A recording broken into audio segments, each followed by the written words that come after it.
Hello, আসসালামু আলাইকুম। Welcome to my channel. আমি মাশকুরা আক্তার আবার নিয়ে আসলাম নতুন একটা রেসিপি। আজকে ডাম্পলিং স্যুপ রান্না করব। ডাম্পলিং স্যুপটা আমি কীভাবে রান্না করি আপনারা আমার পাশে থাকেন, পুরো ভিডিও দেখেন। পুরো ভিডিও দেখে সুন্দর একটা গঠনমূলক কমেন্ট করে যাবেন। আমি ডাম্পলিংগুলো বানিয়ে নিয়েছি, আমি দেখাতে পারি নাই। এগুলো আমি চিকেন কিমা দিয়ে বানিয়েছি। চিকেন কিমাটাকে মেরিনেট করে এটা শুধু দিয়ে মানে অল্প অল্প একটু আদা বাটা, একটু রসুন বাটা, একটু পেঁয়াজ বাটা, আর এটার মধ্যে দিয়েছি ব্ল্যাক পেপার আর লবণ দিয়ে এটা ম্যারিনেট করে তারপরে আমি ডাম্পলিংগুলো বানিয়েছি। এখন আমি এটা রান্না করব। স্যুপটা রান্না করার জন্য আমি একটা হাঁড়ি বসিয়েছি। এটার মধ্যে আমি পেঁয়াজ অলরেডি দিয়ে দিয়েছি, পেঁয়াজ রসুন, তারপর পেঁয়াজ বাটা, রসুন বাটা, আদা বাটা আর তেল দিয়ে আমি এটাকে ভালোভাবে ভেজে নিয়েছি একটু পানি দিয়ে। আমার পেঁয়াজটা ভাজা হয়ে গেছে। এখন আমি দিয়ে দেবো সবজিগুলো। এটার মধ্যে আমি দিয়েছি পেঁয়াজ কুচি, তারপরে গাজর কুচি আর সেলারি কুচি করে আমি, মানে আপনারা ডিপেন্ড করে আপনারা কতটুকু বানাবেন। আমি এটার মধ্যে 3টা সেলারি দিয়েছি, একটা দিয়েছি বড় একটা ক্যারট দিয়েছি, আর হাফ পেঁয়াজ কুচি করে দিয়েছি। দিয়ে এটার মধ্যে আমি এখন পানি দেবো আর লবণ দেবো। লবণ দিয়ে আমি পেঁয়াজটা সবজিগুলা সিদ্ধ করে নেব। সবজিগুলা হাফ সিদ্ধ হয়ে গেলে তারপরে আমি দিয়ে দেবো, এটা ডাম্পলিংগুলো ছেড়ে দেবো।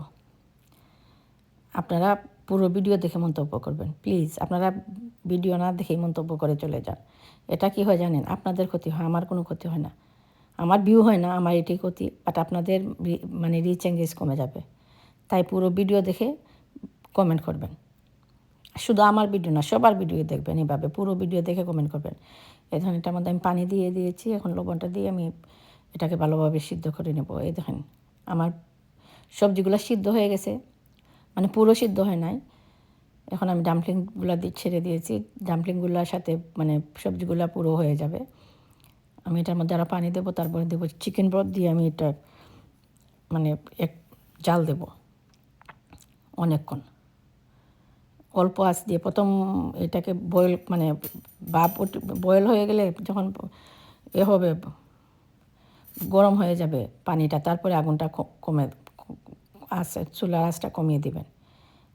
দেখেন আমি পানিটা দিয়ে দিয়েছি। অনেক মজাদার স্যুপ হয়। এখন আমি দিতেছি চিকেন ব্রথটা একটু জাল দিয়ে দিবেন। যখন 10-15 মিনিট জাল দিয়ে তারপরে চিকেন ব্রথ দিয়ে তারপরে আগুনটা চুলার আঁচটা কমিয়ে দেবেন। দেখবেন আস্তে আস্তে মানে এটা জাল দিতে হয়, স্যুপটাকে অনেকক্ষণ জাল দিতে হয়। অল্প আঁচ দিয়ে আধা ঘন্টার মতো জাল দিবেন। এখানে আমি হাফ প্যাকেজ চিকেন ব্রথ দিয়েছি। একটা প্যাকেটের মধ্যে থাকে বড় একটা প্যাকেটের হাফ দিয়ে দিয়েছি চিকেন ব্রথ ছাড়া স্যুপ মানে মজা হয় না। মনে করে চিকেন ব্রথটা অ্যাড করবেন। যারা বিদেশ থাকেন তো ইজি মিলে। আমি চিকেন ব্রথ ঘরে বানাই, আমি ভিডিও দিব আমি কীভাবে রেডি করি, দেখাবো আপনাদেরকে।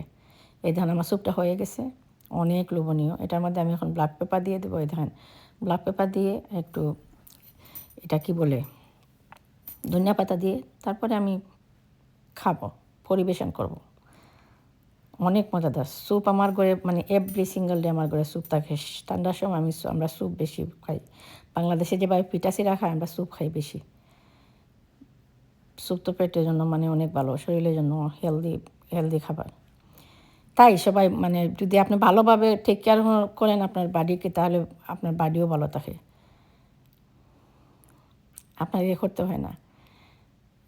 এই দেখেন আমি খাইতেছি, অনেক মজাদার হয়েছে, সো ডেলিশিয়াস, ইয়ামি। যদি ভালো লাগে আমার ভিডিওটা লাইক কমেন্ট করে শেয়ার করে দিবেন। যারা ইউটিউবে দেখেন আমার চ্যানেলটা সাবস্ক্রাইব করবেন, যারা ফেসবুকে দেখেন পেজটা ফলো দিয়ে পাশে থাকবেন। ভালো থাকেন, সুস্থ থাকেন, আল্লাহ।